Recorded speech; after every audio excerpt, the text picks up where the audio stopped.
नमस्कार दर्शकों, YouTube के मेरे चैनल में आप सबका स्वागत है।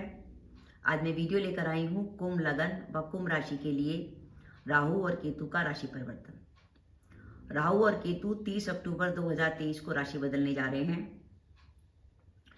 अभी तक राहु मेष में चल रहे थे और केतु चल रहे थे तुला में।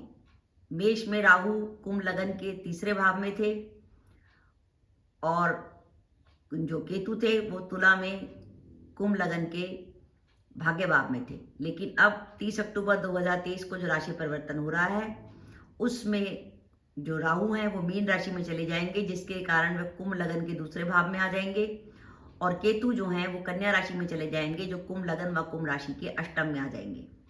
राहु और केतु दोनों वक्री ग्रह हैं, इसलिए उल्टे चलते हैं, इसलिए मेष से मीन की तरफ जा रहे हैं।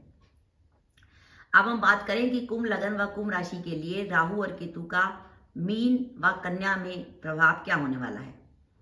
अगर हम बात करते हैं, अभी तक राहु जो है मेष राशि में जो कुंभ लगन व कुंभ राशि के लिए चल रहे थे वो काफी पॉजिटिव थे, क्योंकि पापी ग्रह 3, 6, 11 में बहुत बढ़िया फल देते हैं। लेकिन अब राहु आ गए कुटुंब के भाव में।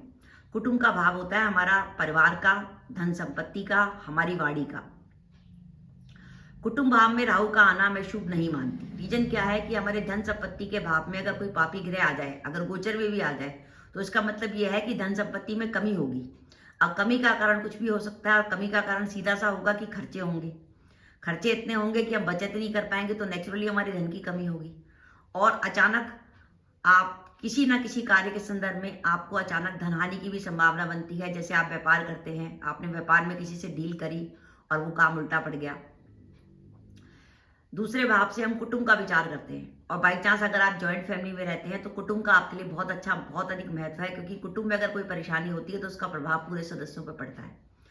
तो कुटुंब में अगर राहु जैसा ग्रह चलेगा तो नेचुरली कुटुंब के सदस्यों में उनमें आपस में प्रेम और सामंजस्य में कुछ ना कुछ प्रॉब्लम जरूर आएगी। साथ ही जो दूसरा भाव है वो जीवन साथी का अष्टम भाव है। जैसे अगर हम मान के चलें कि आपकी पत्नी की कुंडली क्या होगी, अगर आपका कुंभ लगन है तो आपकी पत्नी की कुंडली सिंह लगन की बनेगी।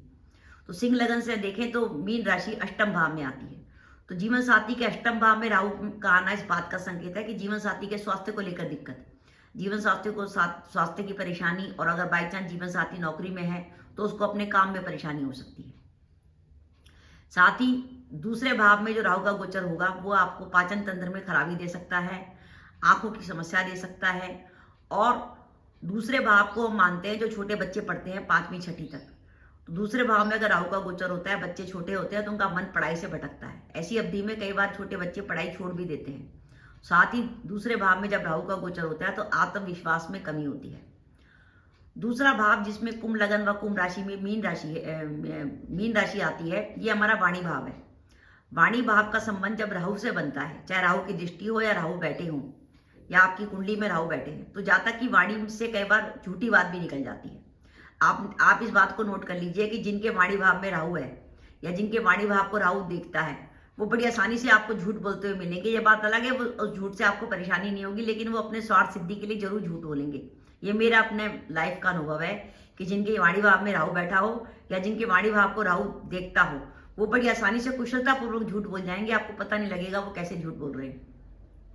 इसलिए अगर आपके वाणी भाव में राहु का गोचर होगा तो कभी कभार आप झूठ का इस्तेमाल भी करेंगे और बड़ी आसानी से करेंगे, पर ध्यान रखिएगा उस झूठ से किसी को हानि ना हो। अगर आपके झूठ से और आपकी गलत बात से किसी को हानि होती है तो वो आपके पाप क्रम में वृद्धि होगी।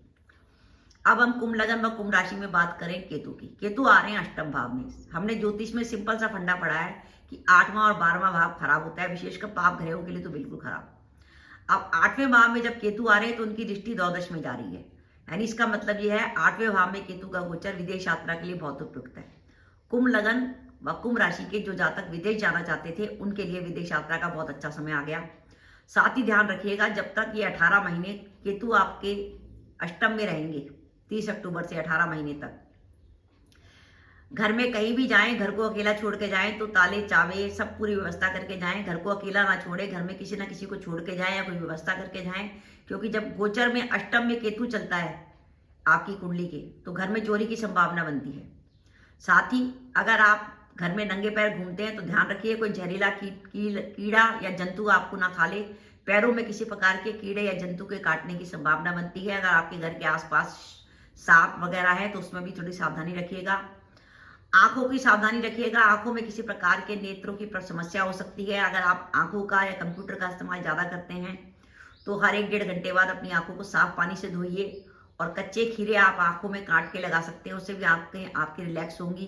आप आंखों में गुलाब जल के फूल भी लगा सकते हैं। तो अपनी आंखों का ध्यान रखिए। आपके बॉडी के प्राइवेट पार्ट्स में आपको कुछ प्रॉब्लम हो सकती है। अगर आपको बवासीर है, क्योंकि अगर केतु का गोचर होता है, अगर आपकी जन्म कुंडली में भी केतु अष्टम में है तो वो बवासीर और पाइल्स का योग बनाता है। तो आपके बॉडी के प्राइवेट पार्ट्स में आपको प्रॉब्लम हो सकती है। और इस 18 महीने की अवधि से ससुराल वालों से आपका कुछ तनाव रहने की संभावना है। सास ससुर से आपके संबंध बिगड़ सकते हैं। साथ ही अगर आप इस 18 महीने की अवधि में कहीं भी शादी ब्याह में जाएं, होटल में खाना खाने जाएं तो ध्यान रखिएगा खाना लिमिट में खाइएगा। और देखिएगा किसी होटल में खाना खाएं तो खाना बासी ना हो, क्योंकि आपके इस समय फूड पॉइजनिंग की संभावना बनती है। और बाई चांस आपकी कुंडली में केतु इसी जगह पर है या राहु इस जगह पर है तो फूड पॉइजनिंग की संभावना ज्यादा बनती है। और बाई चांस अगर आपकी कुंडली में राहु या केतु की दशा अंतर्दशा चल रही है तो सावधानी रखने की और अधिक जरूरत है। अगर आपको राहु और केतु की परेशानी ज्यादा परेशान कर रही है तो कुछ ना कुछ उपाय करिए। राहु के लिए तो आप बुधवार को या शनिवार को बहते पानी में कोयले प्रवाहित कर सकते हैं, उससे राहु की रेमेडी हो जाएगी। और आप अपने घर में आने वाले सफाई कर्मचारी या ऑफिस में आने वाले सफाई कर्मचारी को कुछ 50-60 रुपए दे सकते हैं, उससे भी राहु की रेमेडी हो जाएगी। घर में अगर कोई विधवा स्त्री है या आपके मोहल्ले में आसपास कोई विधवा स्त्री है तो आप उसके चरण छूते हैं, उससे भी राहु की रेमेडी होती है। उन लोगों का आशीर्वाद लेना राहु की रेमेडी कहलाता है। साथ ही आप केतु के उपाय के तौर पर आप 1 या 2 नीम के पेड़ पौधे कहीं लगवा सकते हैं। और 10 से 17-18 साल उम्र तक के जो बच्चे हैं उनको अगर आप खट्टी मीठी चाट पकौड़ी वगैरह खिलाएंगे तो उससे भी केतु की रेमेडी हो जाएगी। और अभी सर्दी के दिन आ रहे हैं, आप भगवान गणेश के मंदिर में कंबल का भी दान कर सकते हैं, उससे भी केतु की रेमेडी हो सकती है। तो दर्शकों, ये मेरा वीडियो था कि कुंभ लगन व कुंभ राशि के लिए राहु केतु का राशि परिवर्तन कैसा रहेगा। मेरे हिसाब से परिवर्तन में अगर बातें छोड़ दें कि विदेश यात्रा को छोड़ दें तो उसके अलावा तकरीबन काफी कुछ चीज नेगेटिव है। इसलिए कोई ना कोई रेमेडी जरूर करिएगा। और जो भी प्लानिंग करिएगा सोच के करिएगा कि ये 2 छाया ग्रह भी आपके ऊपर काफी प्रभाव डालने वाले हैं। और बाई चांस आपकी कुंडली में राहु की महादशा या केतु की महादशा या राहु की अंतर्दशा या केतु की अंतर्दशा चल रही है तो विशेष सावधानी रखिएगा और ये कोई ना कोई उपाय अपनी जरूर करिएगा जिससे आपको राहत मिले। तो दर्शकों, ये मेरा वीडियो था कि कुंभ लगन व कुंभ राशि के लिए राहु का मीन में गोचर और केतु में कन्या का गोचर आपके लिए कैसा रहने वाला है। आपको मेरा वीडियो कैसा लगा प्लीज कमेंट बॉक्स में कमेंट करके बताइएगा। इसके साथ ही अगर आप मेरे चैनल पर पहली बार आए हैं, आपने मेरा चैनल अभी तक सब्सक्राइब नहीं किया तो कृपया मेरा चैनल सब्सक्राइब कर दें, साथ ही बेल आइकन को भी दबा दें, जिससे जब भी मैं अपने वीडियो अपलोड करूं उसके नोटिफिकेशन आपको मिल जाए और आप मेरा वीडियो देख सकें। इसके साथ ही नमस्कार दर्शकों, जय माता दी।